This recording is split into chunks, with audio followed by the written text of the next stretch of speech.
October 2025માં મુંબઈમાં રહેતો એક ગુજરાતી યુવક મનન H1B પર અમેરિકા પહોંચ્યો, જ્યારે તેને એમ હતું કે હવે પોતે ઇન્ડિયાથી 10 ગણી વધારે કમાણી કરીને એક સારી જિંદગી જીવી શકશે. જોકે અમેરિકા પહોંચ્યાના થોડા જ દિવસોમાં તેને સમજાઈ ગયું હતું કે ઇન્ડિયાથી 10 ગણી વધુ કમાણી કરવાની વાત તો ઘણી દૂર રહી, અમેરિકામાં નોકરી શોધવામાં અને રહેવા જમવાના ખર્ચા કાઢવામાં પણ તેને ધોળા દિવસે તારા દેખાવાના છે.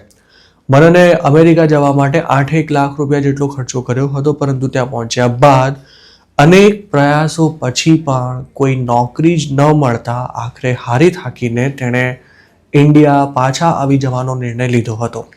પોતાનો અનુભવ શેર કરતા મનને આઈએમ ગુજરાતને જણાવ્યું હતું કે જે કન્સલ્ટન્ટ મારફતે તે અમેરિકા ગયો હતો, તેણે 100થી પણ વધુ જગ્યાઓ પર તેના વતી અપ્લાય કર્યું હતું, પણ તેને ક્યાંય કરતાં ક્યાંય ઇન્ટરવ્યૂની ઓફર પણ નહોતી આવી.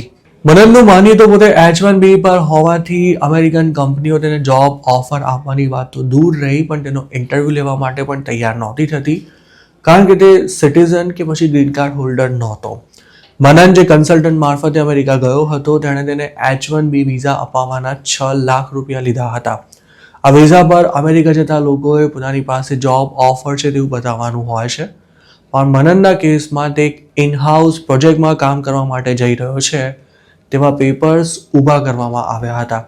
તેની સેલરી મહિને $8,000 દર્શાવાઈ હતી, પણ ખરેખર તો તેને અમેરિકા ગયા બાદ નોકરી શોધવાની હતી.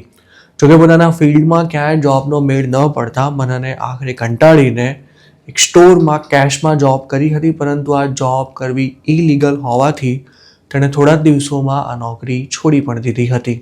સારો એવો ખર્ચો કરીને અમેરિકા ગયેલા મનન પાસે ત્યાં કોઈ આવક નહોતી, પણ ઓન પેપર મહિને $8,000 સેલરી બોલાતી હોવાથી તેના પર તેને ટેક્સ તો ભરવાનો જ હતો. મનનની સાથે બીજા પણ જેટલા લોકો આ રૂટથી અમેરિકા ગયા હતા તેમની હાલત પણ કંઈક આવી જ હતી, અને જેમ મનન ઇન્ડિયા પાછો આવી ગયો તે જ રીતે આ લોકો પણ હવે ઇન્ડિયા પાછા આવી જવાની તૈયારીમાં છે, કારણ કે હાલ અમેરિકામાં જોબ વિના રહેવું લાખના 12 કરવા બરાબર છે, અને મોટાભાગના લોકોને હવે આ હકીકતનો અહેસાસ થઈ ગયો છે. તેમજ તેમને એ પણ સમજાઈ ગયું છે કે અમેરિકામાં હવે H1B હોલ્ડર્સ માટે લગભગ કોઈ જોબ રહી જ નથી. નિયમ પ્રમાણે જો H1B હોલ્ડર પાસે અમેરિકામાં જોબ ન હોય તો તેને 2 મહિનાનો ગ્રેસ પીરિયડ મળતો હોય છે. 60 દિવસમાં બીજે ક્યાંક જોબ ન મળે તો સ્ટેટસ ચેન્જ કરાવવું પડે છે કે પછી અમેરિકા જ છોડી દેવાનું રહે છે. મનને યુએસમાં ન તો ક્યાંય જોબ કરી છે કે ન તો તેણે કોઈ પ્રકારનો ટેક્સ પે કર્યો છે, જેથી હાલ ભલે તેના H1B વેલિડ હોય પણ હવે તેના માટે અમેરિકા પાછા જવું ખૂબ જ મુશ્કેલ થઈ ચૂક્યું છે. મનનની જેમ દર વર્ષે કેટલાક ઇન્ડિયન્સ અલગ અલગ પ્રકારના સેટિંગ્સથી H1B વિઝા લઈને અમેરિકા જાય છે અને કમાણીનો સારો એવો હિસ્સો કન્સલ્ટન્ટને જ ચૂકવતા રહે છે. તેવી જ રીતે જે લોકો સ્ટુડન્ટ વિઝા પર અમેરિકા ગયા છે તેમની હાલત પણ ભણવાનું પૂરું થયા પછી લગભગ આવી જ થવાની છે. સૂત્રોનું માનીએ તો અમેરિકાની કંપનીઝના સીધા પેરોલ પર હોય તેવા ઇન્ડિયન H1B હોલ્ડર્સની સંખ્યા ઘણી જ મર્યાદિત છે, અને મોટાભાગના લોકો કન્સલ્ટન્ટ મારફતે જ નોકરીઓ મેળવતા હોય છે. ઘણા તો એવા પણ હોય છે કે જેઓ ઇન્ડિયન્સ દ્વારા જ માત્ર ઓન પેપર ચલાવાતી કંપનીઓમાંથી જોબ ઓફર લઈને પોતાનું સ્ટેટસ ચાલુ રાખે છે, પણ ખરેખર તો તેઓ નોકરી બીજે ક્યાંક, અને તે પણ કેશમાં કરતા હોય છે. ટેક્સાસમાં પોતાની મોટેલ ચલાવતા એક ગુજરાતીને ત્યાં કામ કરતો તેલુગુ યુવક પણ આ જ રીતે અમેરિકામાં રહેતો હતો, પણ ટ્રમ્પના પ્રેસિડેન્ટ બન્યા બાદ ગણતરીના દિવસોમાં જ તેણે નોકરી છોડી દીધી હતી.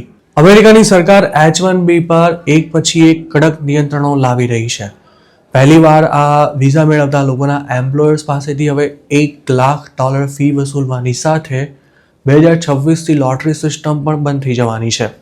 મતલબ કે હાઈ સેલરી ઓફર કરાઈ હોય તેવા લોકોને જ હવે H1B મળવાના છે. રિપબ્લિકન પાર્ટીના સમર્થકોનો એવો દાવો છે કે આ વિઝા સિક્યોર કરવા માટે મોટા પાયે ફ્રોડ આચરવામાં આવે છે, અને આક્ષેપ સાવ ખોટા પણ નથી. H1Bના મોટાભાગના બેનિફિશિયરીઝ ઇન્ડિયન હોવાથી આ પ્રોગ્રામમાં ગોબાચારી ચાલતી હોવાને કારણે ટ્રમ્પ સપોર્ટર્સ ઇન્ડિયન્સને પણ ટાર્ગેટ કરી આ વિઝા પ્રોગ્રામને જ બંધ કરી દેવાની પણ માંગ કરી રહ્યા છે.